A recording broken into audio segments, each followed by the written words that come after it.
Good morning. Welcome to our Bible class together. Today we're going to finish the book of 1 Peter as we look at the last 10 verses of the book. When you pack for a journey, what do you pack for? What goes in your suitcase? Now, I think that's hard to decide. Now, do you pack for good weather or bad weather or both? Do you take these shoes or don't take these shoes? Are you going to wear them? You might not. The truth is, for most trips I've packed, a lot of things I did pack I didn't need, but what I required was absolutely vital, and that went into suitcases.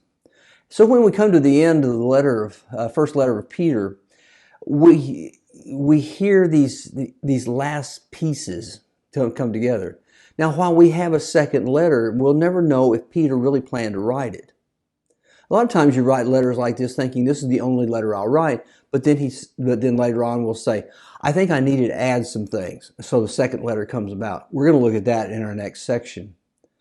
This may have, though, been the last time for him to have instructed and encouraged these Christians as they were facing the difficulties and sufferings of their time. He told them in the very beginning of the book that they were to live as sojourners and exiles. They were temporary residents who basically lived out of a suitcase. So what needs to go in that suitcase? If these are the words that Peter thought might be his last ones to them, what do you leave them? What do you really want to say that makes an important impact on their lives? What do you want them to hold on to? What do you tell them to keep for the journey that they're taking through this life into heaven? In this lesson, let's look into the suitcase. I think you'll find four important things. Christians need to stay the course in the apathetic world, and they need all four of these things in order to do so. First, what kind of mindset do you need to have?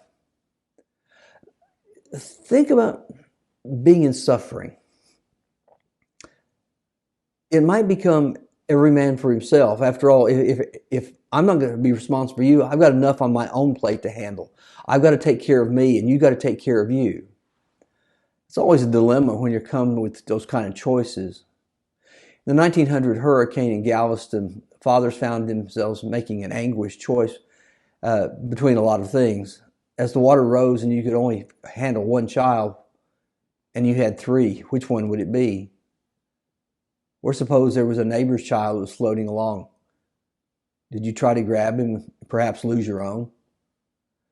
Think about the pressure of the moment, how it might change how they thought of things.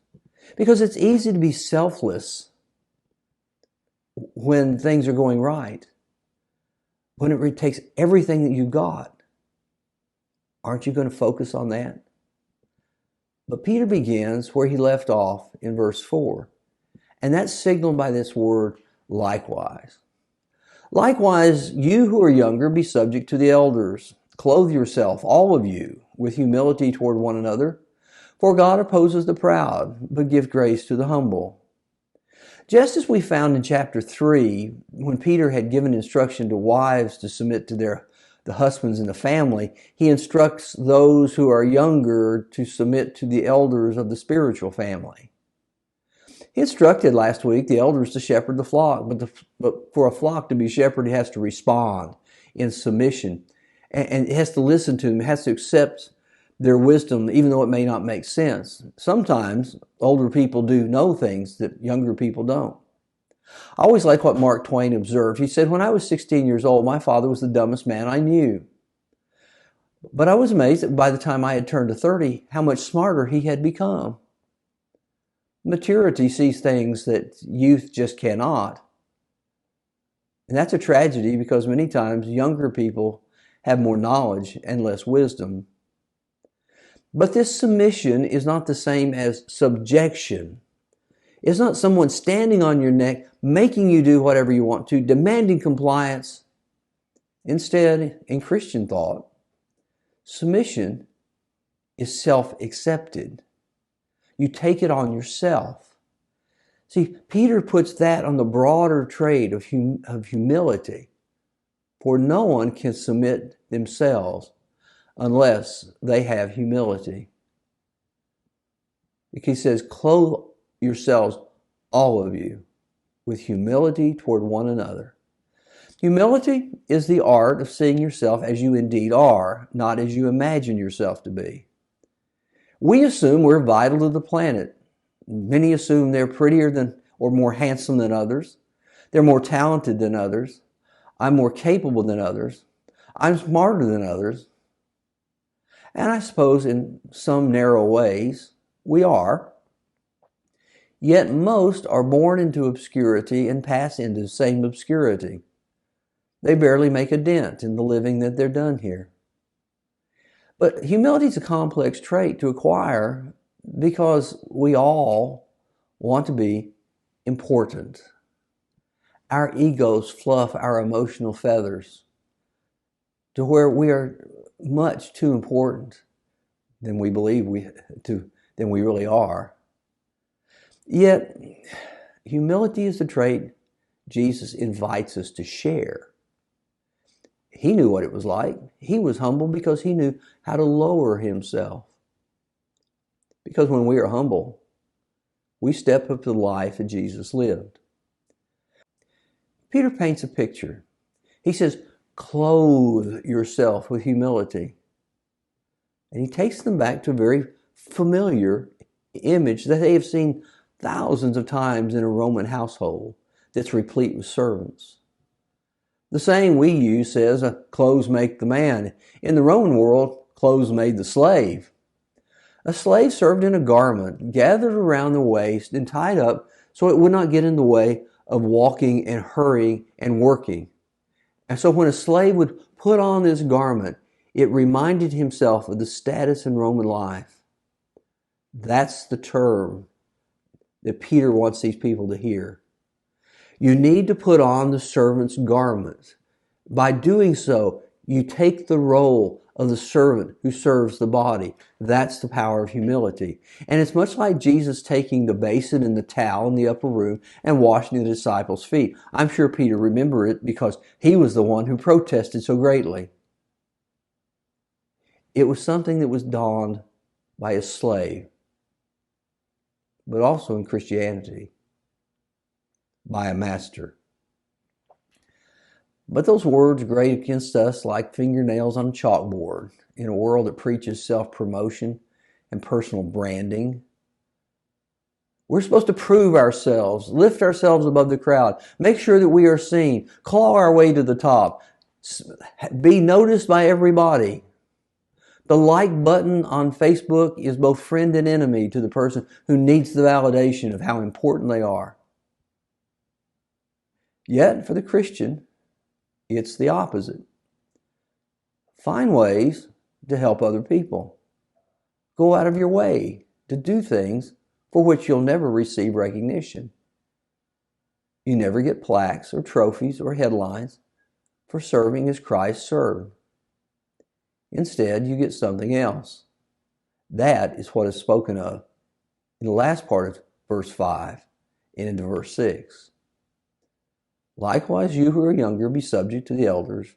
Clothe yourself, all of you, with humility toward one another, for God opposes the proud, but gives grace to the humble. Humble yourselves, therefore, under the mighty hand of God, so that at the proper time he may exalt you. Peter says we deliberately and consciously seek to blend in with the other servants in the kingdom. And he states a very simple principle. We humble ourselves, but God elevates us. In Luke 14, Jesus watched with fascination about how men clamored for the attention by selecting seats closest to the host. They all assumed they were much more important than they really were. They wanted to be next or at least close to the man who was the most important in the room, the man at the head of the table. And it probably was like watching a dance of left-footed dancers trying to scoot in between people to edge out others. Each one got stepped on to get a better seat. Jesus must have chuckled and grinned when he saw all this parade of pomposity trying to steal seats higher up. But he gave his disciples a different perspective. He says, he told them a parable to those who were invited when he noticed how they chose places of honor, saying to them, when you are invited by someone to a wedding feast, do not sit down in the place of honor, lest someone more distinguished than you be invited by him, and he who invited you both will come and say to you, give your place to this person. And then you will begin with shame to take the lower place. But when you're invited, go sit in the lowest place. So when the host comes, he says to you, friend, move higher. Then you will be honored in the presence of all who sit at the table with you. For everyone who exalts himself will be humbled, and he who humbles himself will be exalted. The self-seeking found himself embarrassed when the host noticed a rival and moved him down. Red-faced, he had to take a seat of lesser importance, and nothing humiliates egotists so much as being shown they are not as important as they thought they were. But instead, Jesus says, take that last seat, the one that nobody wants, the one that they're avoiding like the plague. If you genuinely are someone, then they'll invite you to come up. You'll be recognized. Let the host decide your status. That's the picture that Peter hangs as the backdrop in this passage. We humiliate ourselves, we take the lower position, and God elevates us. We do the serving, and God says, let me take care of the rest. Man may put us down, but God will lift us up. And for those enduring the suffering of the times, being stepped on by culture, those words are a potent reminder of something they need. They provide hope in tough times.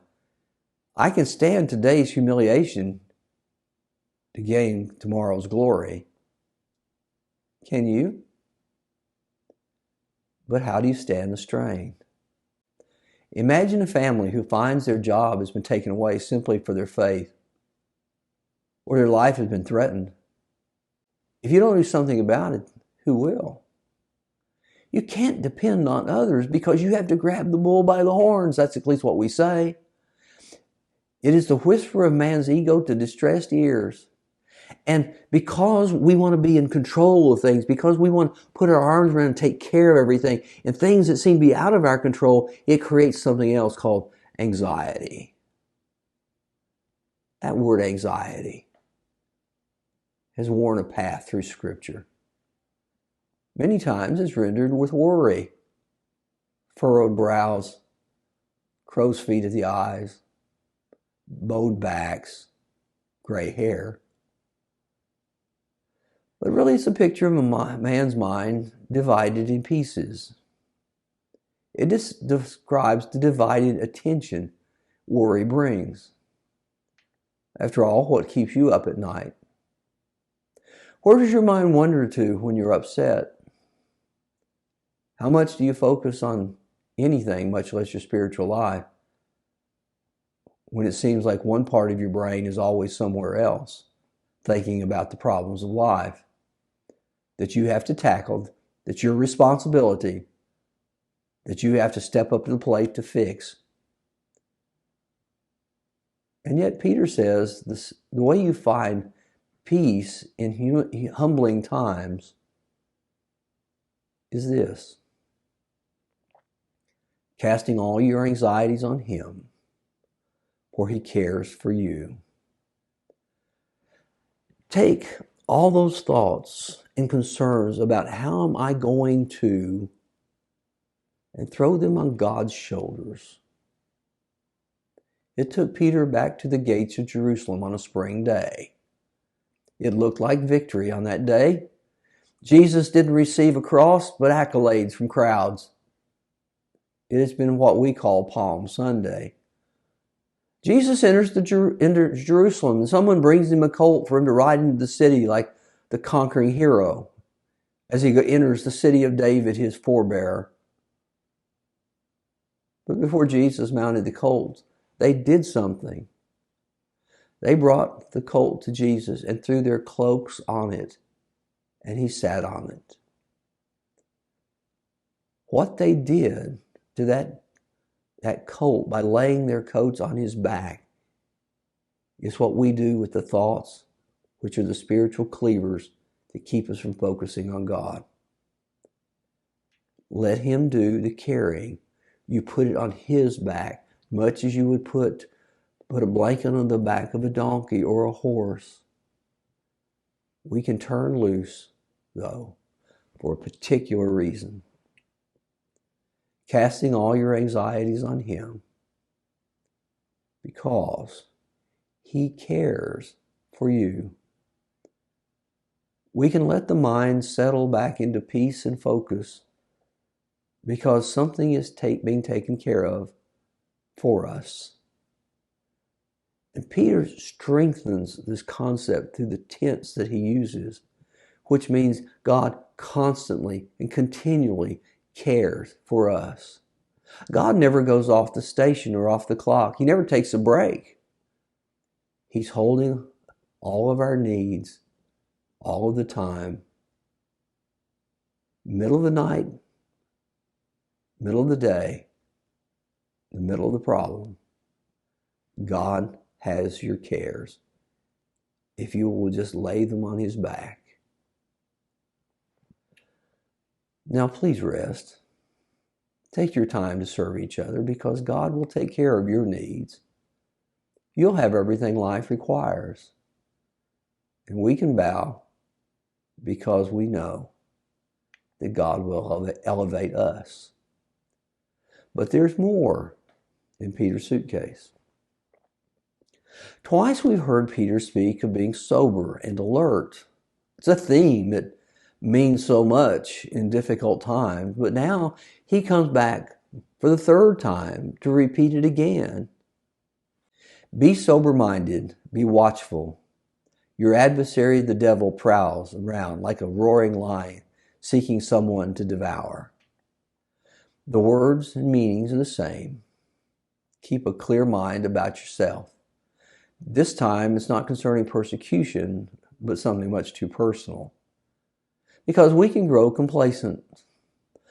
I would like to think that the less bad things happen, the more we think they're not likely to happen. You know, we've all felt that, I think. I know I've felt it. We've lived on the Gulf Coast for many years, and every year the calendar grabbed our attention on June 1st and didn't relax until November 30th because that's called hurricane season. For some reason, hurricanes wanted to celebrate my birthday every year in the middle of September because they would always visit at that time. So I'd have to board up my windows, stuck up on water, candles, batteries, and whatever else we might need that would not spoil. And we waited, and then it would blow over us or go somewhere else, and nothing again. We take it all down, put it all up. And I can tell you that what happens when that happens over and over and over again, that by about the third time something begins to turn off in you. And your mind starts to think, why am I doing this? It's not happened before. It's not going to happen now. So let's just ignore it. But that's the time you should have been doing the important things. Peter speaks about complacency of an unguarded spiritual life. Be sober-minded and watchful. Your adversary, the devil, prowls around like a roaring lion seeking someone to devour. He pictures the devil for what he is, an adversary, a deceiver willing to steal your soul if you give him a slight chance. But the picture is more graphic than that. Peter wants to make sure you understand how important it is to stay awake in spiritual times when the devil is so close. Because usually we have a hard time taking unseen spiritual beings seriously if we can't see them in the flesh. The best for most people is they see the devil as a cartoon figure in a red suit with horns and a pointy tail. That's not real. And by making the caricature of that, we've really weakened our approach to temptation. Peter says, the devil is a ravenous lion tracing his steps back and forth on an empty savanna, looking for dinner. And he knows better to chase the mighty elephant, but instead, he carefully crouches in the grass by the watering hole where the water buffalo come, the water. And he's always watching for the one not staying with the herd, the one that's small, the one that seems to be not paying attention, the one who kind of wanders around. So the lion crouches low and waits for the unsuspecting calf to wander closer. And then he pounces and he catches his prey. That's the picture of the complacent Christian. Too many lives have been ruined on the rocks of it'll never happen to me. Peter knew it because he grew complacent. When Jesus warned that they would all fall away, Peter was insistent that it'll never happen to me. And he believed that right down to the point where the curse left his mouth and it said, I don't know the man. The safe Christian is the vigilant Christian. No one is immune from evil. No one is immune from the devil. We can't escape simply because of our own great strength. He's not going to leave us alone because, well, we've attended church all of our lives. And yet, we pay attention because the danger is always present, even when you cannot see it. The vigilant have weapons.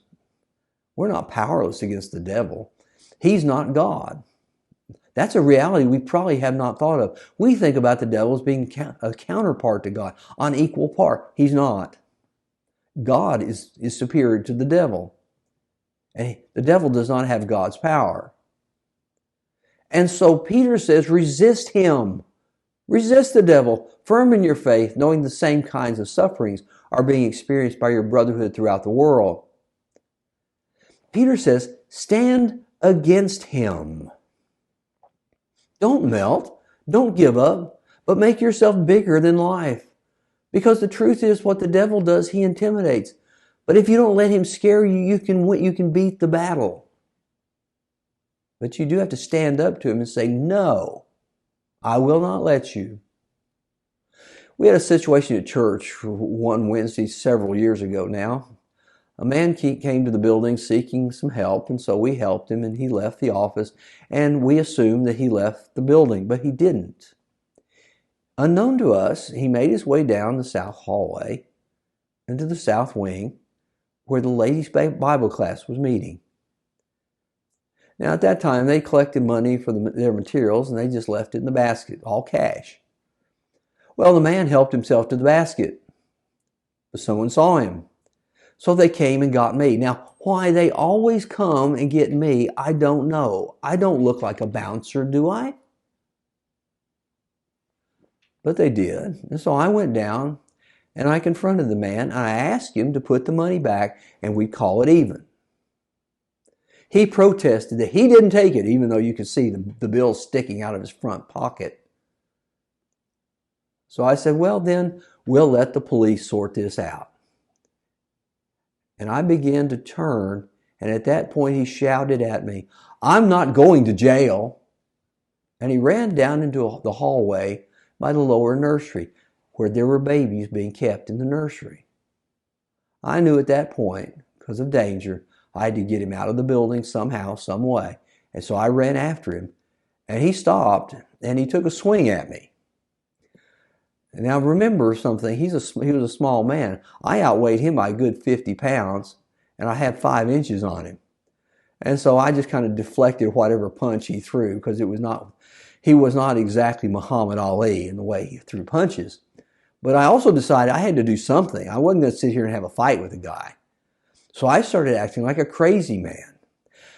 Now, that's not real hard for me. Don't you know that? It just comes naturally to act crazy. And I remember saying, leave me alone, you're crazy. And he started running, so I decided I'd chase him. I needed to chase him to keep up the routine. I needed to chase him to make sure he got out of the building. And so I yelled, run, thief, run as fast as you can. Is that as fast as a thief can run? And I chased him out of the building. When he got in his car and he sped off, I got a picture of his license plate. You stand up to the devil, he'll flee from you. But at the same time, remember, you're not alone in all this. Other Christians are suffering the same way. The way Peter phrases it could be rendered this way. The brotherhood is paying the same tax of suffering as you are. We're not unique. Others share the same struggles. We are fellow strugglers through this life. But Peter's not finished yet. He says, let me see what else I have in my bag here. We get caught up in the world's difficulties at times, and we forget that God is doing something out there. I mean, you can read a Facebook feed and just fall into despair that the world is going to the most terrible of places. And why doesn't God do something? Peter wants to close this portion by reminding them and us of what God can do with a banged up and broken spirit. After you have suffered for a little while, the God of all grace, who has called you to his eternal glory, will himself restore, confirm, strengthen, and establish you. To him be the dominion forever and ever. Amen. Peter says that God does 4 specific things for Christians who have suffered. First, he restores. See, Peter can speak in both the language of the fisherman and the physician. When Jesus called Peter and Andrew, they were on the shore of Galilee mending their nets. They were taking holes that had been ripped that would allow fish through, and they were stitching them back together to be made right, to be made whole again. But the word sounded differently in a physician's mouth or in the sterility of a doctor's office. There, he would say, he sets a broken bone so it can heal. The world causes dings and damages to us, but we're never mangled completely because God takes the hurts and brings us back to health. The second thing God does is he confirms. Something that's damaged needs internal strength to return to where it was. We have a lot of roads being repaired around here. In fact, I can't go a mile without having to dodge cones in the street. But when they're being repaired and you're stuck in traffic, you get to see what it takes to put them back in place. They cut out a damaged piece of concrete and they put in new iron rebar in its place. That's what gives it the internal strength that it needs. God puts iron in our hearts and it keeps us strong, because if you feel weak, God can mend you by giving you the kind of internal strength you need. That's how he confirms you. He strengthens. In a storm, a tree can whipsaw back and forth. But the root system helps the tree stand the strains of the winds that Peter pictures for God's help. He provides the strength to withstand the winds of modern life. When the winds whip, he gives the structure. It may blow you around, but it'll never uproot you. And the last thing God is doing for us is he establishes. I have a large live oak tree in my front yard.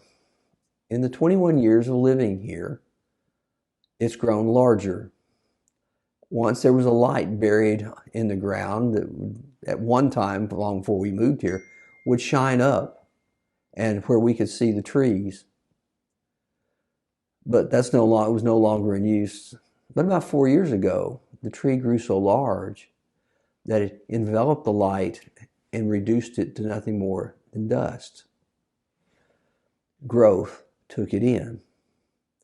This growth comes because the live oak has large and deep roots.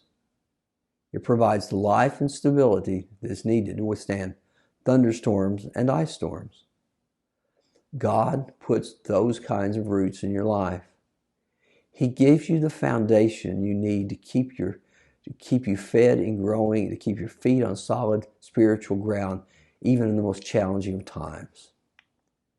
When you genuinely believe that the Lord is at work in your life, giving you strength, healing, and depth, you can endure anything.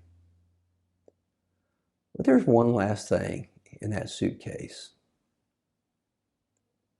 I think it must be in a picture frame. See, a lot of times we come to a lesson like this and the amen is said, and we close the book at that point. We stop reading in this lesson at verse 11.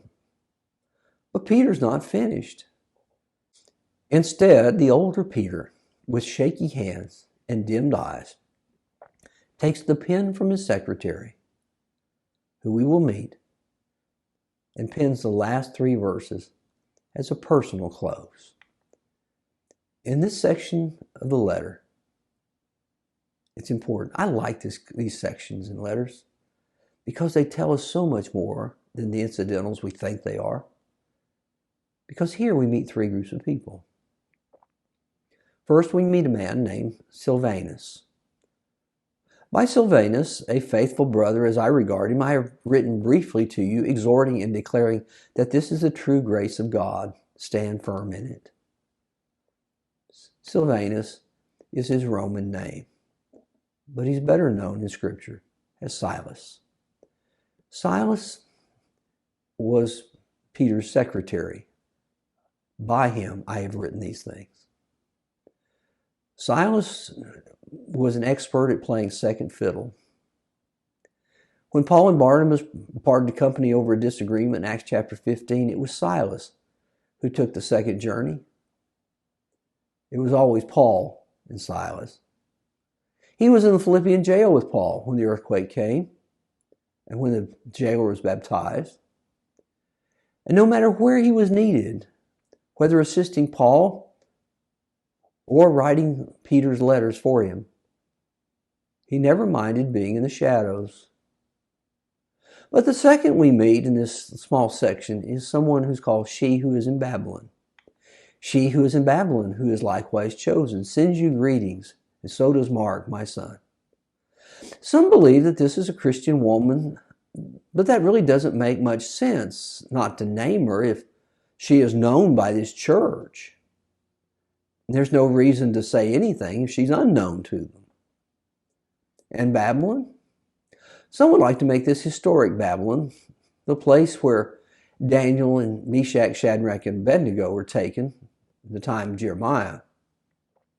But the problem with that view is the country of Babylon ceased to exist during the reign of the Medo-Persians. When Alexander became world conqueror, he made sure that no one would remember its former glory. In the New Testament, the only time the name Babylon is mentioned is figuratively. In Revelation, it stood for the Rome and the power of Rome. It referred back to the evil empire of Babylon and made allusion that Rome is just as bad. I think it makes much more sense to see this as the church in Rome. We know it existed because Acts tells us of it, and Paul wrote to it, and while we're sometimes bothered that we want to keep Peter out of Rome lest he become the Pope, that's the wrong reason to reject what looks like the plainest meaning of Scripture. Peter didn't become the Pope, but he was in Rome and probably died there. However, think for a moment. The people in Rome who never knew these Christians that Peter was writing to, they send their greetings. It's a lovely portrait of Christian fellowship. And then finally, we meet Mark. She who is in Babylon, who is likewise chosen, sends you greetings. And so does Mark, my son. The best we can tell, this is the one who is called John Mark in the book of Acts. He lost Paul's confidence when he deserted them on their first journey. And it would take years for Paul to mellow and say that Mark could be helpful to him again. But here he is now. He's in Rome with Peter. Imagine two deserters getting together to proclaim the gospel. Nothing shows forgiveness and grace more than that. So Peter lays down the quill, and the words of the letter have ended. The sojourners have what they need. And for Peter, sojourners only carry what they really do need: their faith, their courage, their conviction. Two observations stand out about our journey of faith through this world as we finish 1 Peter. The first is we don't make this journey without God. I know that sounds apparent, sounds too pat, too easy. But there are many who believe that they're strong enough to kind of work it on their own. They can be independent contractors as Christians, if you will. But nobody makes it through the Christian life without God's assistance and guidance. As Peter told them, he restores, confirms, strengthens, and establishes us.